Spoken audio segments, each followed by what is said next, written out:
Okay, so good morning everyone. So today our objective is to learn two topics. One is cholesterol transport and another one is degradation of cholesterol. Okay, so in your previous class we learned biosynthesis of cholesterol. Okay, so now in today's class we will learn cholesterol transport and degradation of cholesterol. That is how cholesterol is transported to different parts of the body or different organs and tissues wherever its requirement is there, and how it is degraded into different useful products and how it is eliminated. Okay, what are the end products of cholesterol and what are the other useful products that it can form and how it forms. So these are the things that we will be learning in today's class. Okay, so the first thing is today we will learn about cholesterol transport. Okay, so this picture is about the carriers of cholesterol transport. So the vehicles which carry cholesterol to different parts of the body. So we'll look in detail about what are these things. So you can see this. So it is in the descending order. So the largest, then the smallest, then the smallest, then the smallest, then the smallest. And I believe that you are familiar with these terms: VLDL, IDL, LDL, and HDL. Okay, so I'll elaborate it. Not to worry if you don't know.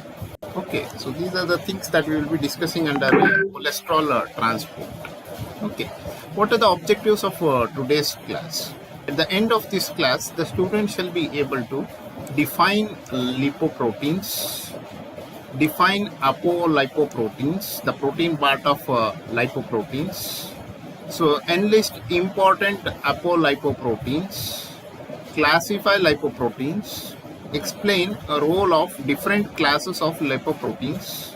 Okay, so these are the objectives of today's class on that is a cholesterol transport.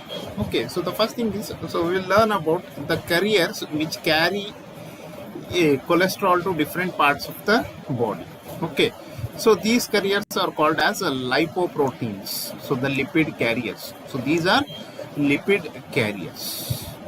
So cholesterol is a water insoluble molecule. Since it is a water insoluble molecule, it must be packaged in a specialized vehicle for transport.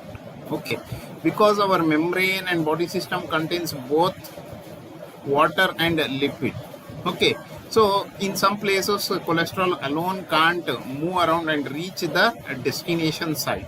So that is why it has to be carried by a particular specialized or specially designed vehicle. Okay, so it should be packaged in a specialized vehicle for transport within the plasma. Okay, so the particles that package cholesterol, cholesterol esters, and triglyceride for transport are called as lipoproteins. So they are called as lipoproteins mainly because their major composition is lipid and proteins. Okay, so the protein part of this lipoprotein is called as apolipoprotein. Okay, so the proteins that binds to lipid to form lipoproteins are called as apolipoproteins. Okay, so these, what are lipids? So we have defined that in the beginning of lipid metabolism chapter. So the lipids are oil soluble substances such as fats and cholesterol, right? So these the proteins which binds to these lipids are called as lipoproteins. Okay, so they transport lipids and fat soluble vitamins in blood, cerebrospinal fluid, and lymph nodes. In lipid transport, apolipoproteins function as structural components of lipoprotein particles. Okay, so they are part of lipoprotein and ligands. So they function as structural components of lipoprotein particles and as ligands for cell surface receptors.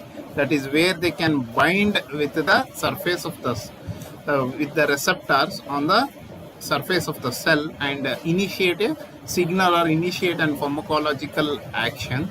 And these are like they act as lipid transport proteins, that is they carry the lipids to different parts of the body, and they also act as cofactors for the enzymes. So these are the functions of apolipoproteins. They are the structural component of lipoproteins. They act as a ligand that can bind with the receptors and initiate and pharmacological action based on the molecule that is present in the lipoprotein, and they act as lipid transport protein, and they can act as cofactors for enzymes. So now, the different classes of apolipoproteins include apolipoprotein A, apolipoprotein B, apolipoprotein C, apolipoprotein D, apolipoprotein E, apolipoprotein F, apolipoprotein H, apolipoprotein L, and apolipoprotein M. So the composition of these in different lipoprotein will be specific. That is, different types of apolipoprotein will be present in higher concentration in different type of lipoproteins. So these have subclasses like apoprotein A, apo A2, apo A4, apolipoprotein 5, A5, and apo B48, apo B100, apo C1, apo C2, apo C3, apo C5. Similarly, so there are many different subclasses of apolipoproteins. So now different type of lipoproteins. So there are 5 main classes of lipoproteins based on their size and density. Okay, so the size and density mainly differs based on the composition of protein and lipid. So the higher the ratio of protein to lipid content, that is higher the protein content, higher will be the density. Higher the lipid content, lower will be the density. Okay. So here, these are classified as chylomicrons, very low density lipoproteins, intermediate density lipoproteins, low density lipoproteins, and high density lipoproteins. Chylomicrons are the largest lipoproteins and they have the least density, and high density lipoproteins are the smallest lipoproteins and they have the highest density among all these lipoproteins. Okay, so we'll discuss in detail about chylomicrons. So chylomicrons are largest lipoproteins, so their density is least among all the lipoproteins. So they predominantly transport triacylglycerol to adipose tissue and muscle as fatty acids. Okay, so they transport the triacylglycerol to adipose tissue and muscle as fatty acids, and they also deliver dietary cholesterol from enterocytes in lumen to liver, from the intestinal cells to liver. So once most of the triacylglycerol has been delivered to the adipose tissue and muscle, the remnants of lipoprotein, including cholesterol, apoprotein E, and ApoB48, are delivered back and taken up by the liver through interaction with chylomicron remnant receptor. Okay. So the next thing is very low density lipoprotein. So these are smaller than chylomicrons and denser than chylomicrons. So very low density lipoprotein contain triacylglycerol, some cholesterol, and polysteryl esters. And the major apoproteins are ApoB100, ApoC1, ApoC2, ApoC3, and ApoE. So VLDLs remove triacylglycerol and polysteryl esters from liver and distribute them throughout the body. So their major role is to distribute polysteryl esters and triacylglycerol throughout the body. So the next thing is intermediate density lipoproteins. So these are derived from very low density lipoprotein. So by the action of lipoprotein lipase, so VLDL is converted to intermediate density lipoprotein, that is ideal, by removing fatty acids from the VLDL. So ideal, that is intermediate density lipoprotein, is smaller than VLDL and it is denser than VLDL. And it is also delivered by the intestinal cells. and its role is similar to that of VLDL, that is the transfer triglycerols and polysteryl esters to different tissues. So the next thing is the low density lipoprotein. So further, that is the further removal of fatty acid by the action of lipoprotein lipase on VLDL and IDL will, and the loss of all apolipoprotein except apoprotein B100 and ApoA. So this results in the formation of low density lipoproteins. So they are smaller than intermediate density lipoprotein, and they are denser than intermediate density lipoprotein. So here, by the removal of fatty acids and triacyl glycerol, our body increases the density of lipoproteins while maintaining the cholesterol and polysteryl ester concentration at a constant level. Okay. So these LDLs are the primary plasma carriers of cholesterol for delivery to all tissues. Okay, so these are the primary plasma carriers of cholesterol. So they are the major lipoproteins that carry maximum amount of cholesterol to all tissues. Okay, so LDL can be absorbed by the liver and other tissues via receptor mediated endocytosis. Okay, so this is the structure of low density lipoproteins. It contains only one type of apoprotein, that is ApoB100, and it contains cholesterol esters and a higher amount of cholesterol, because these are the primary transporters of cholesterol. Along with that, it also contains triglycerides and phospholipids.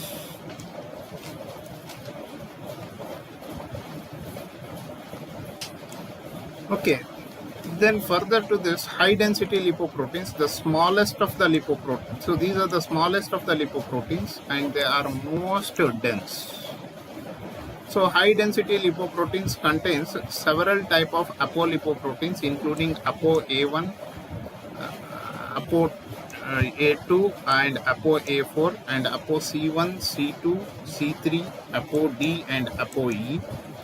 And a high density lipoprotein contains mostly proteins, phospholipids, polysteryl esters and cholesterol. So this is produced as a protein rich particle in the liver and intestine, and this serves as a circulating source of ApoC1 and C2 and ApoE proteins. Okay. Further, this high density lipoprotein particle accumulates cholesterol ester by the esterification of cholesterol, that is catalyzed by lecithin cholesterol acyl transferase, LCAT. So it accumulates the esterified cholesterol ester.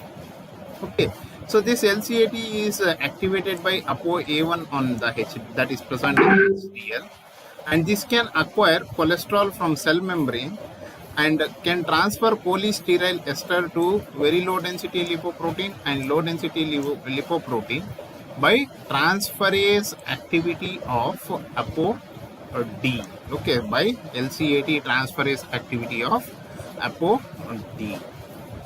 Okay, so the major role of HDL is to accumulate these cholesterol esters and transfer them to VLDL and LDL so that they can be transported to different parts of the body or different tissues and organs.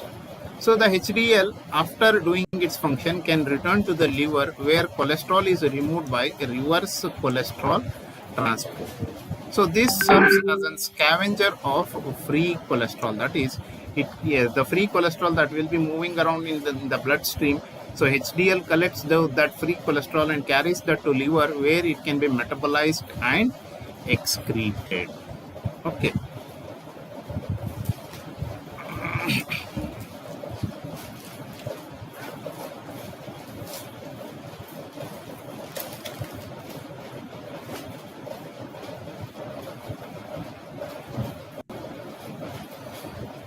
Okay, so the summary about this cholesterol transport is, So there are 5 lipoproteins, that is chylomicrons, very low density lipoprotein, intermediate density lipoproteins, low density lipoproteins, high density lipoproteins. So they act as carriers of cholesterol. Okay, so they act as carriers of cholesterol. So the size of the these lipoprotein is, that is chylomicrons are the largest lipoproteins, and VLDL are smaller than chylomicrons, IDL are smaller than VLDL, LDL is smaller than IDL, and HDL is the smallest one. So the density of lipoprotein is, that is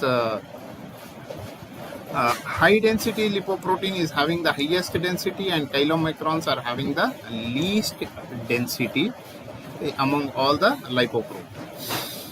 Okay, so chylomicrons transport triacylglycerol to adipose tissue and muscle as fatty acids.